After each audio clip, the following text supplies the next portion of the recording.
they always said I'm wrong, but what they doing today? I think they want me gone, but I ain't going away. They told me I was wrong, but look at my ass today. Da da da da da da da da da da da. Yo guys, what's going on? I'm Tim for The Real Sports Talk. Follow me on Twitter at CashKelly_TRC and like The Real Sports Talk on Facebook, facebook.com/The Real Sports Talk. Thank you for tuning in to another division preview. I'm going to preview now the AFC South. I think this is probably, and I'm not trying to hate on people that are fans of the AFC South, probably the weakest division in the NFL, but it's a division that actually has a fairly bright future if things go the right way. We'll be getting a team that should have a bright future. I have them in last place, though, at around 4-12, the Indianapolis Colts. The Colts this offseason cut Peyton Manning, highly publicized, pretty much knew it was going to happen. They drafted Andrew Luck, number 1 overall. They kept Reggie Wayne, which surprised me. I did not think that Reggie Wayne was going to stay through a rebuilding process. They let Joseph Adai walk, who's currently a free agent because he was in camp with the Patriots. I believe he got cut. And then they also lost Jeff Saturday, who, after a long time of covering for Peyton Manning, decided to leave Indianapolis this offseason. The Colts are a team that is going to take a while to rebuild. They have some nice pieces like Antoine Bethea, Reggie Wayne. They have some nice pieces, but the overall depth of this team is not very strong, so they're going to struggle in terms of the overall depth.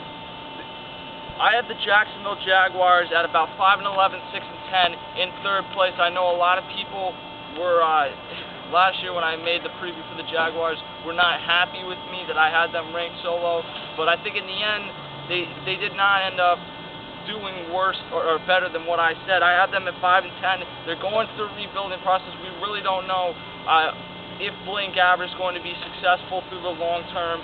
Justin Blackmon, I think, is going to be a top 5 receiver in a few years. He had a rough off-season, though. Got arrested for DUI.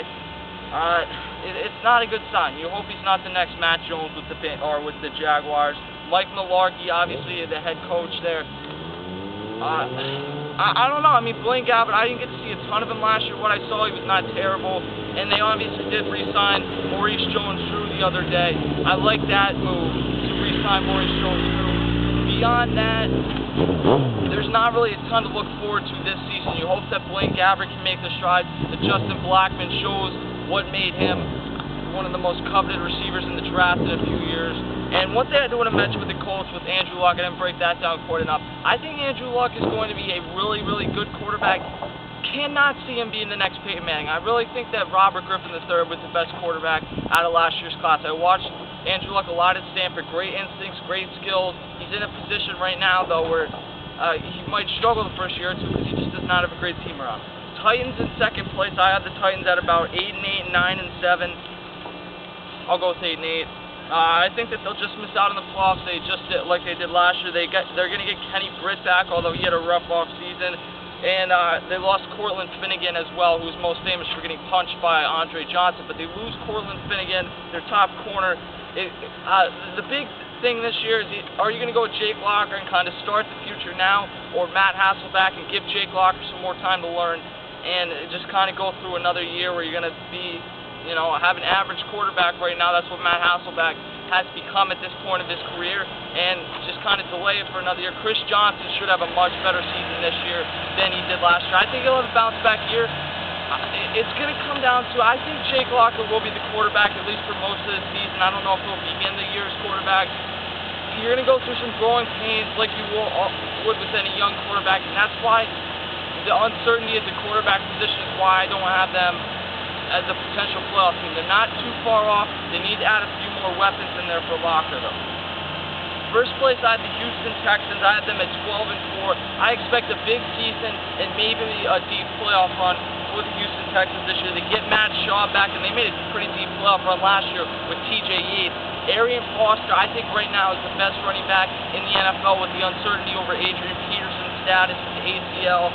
I think Arian Foster has become the best overall running back in the NFL. They did lose Mario Williams, but remember, they didn't have him the entire second half of last year. And guys like J.J. Watt stepped up. What Wade Phillips did was absolutely transform this defense. He made them a 12-4 team, or I think that they become a 12-4 team this year and one of the Super Bowl favorites by the time that the season is over. Just a little blaze around the corner from fear.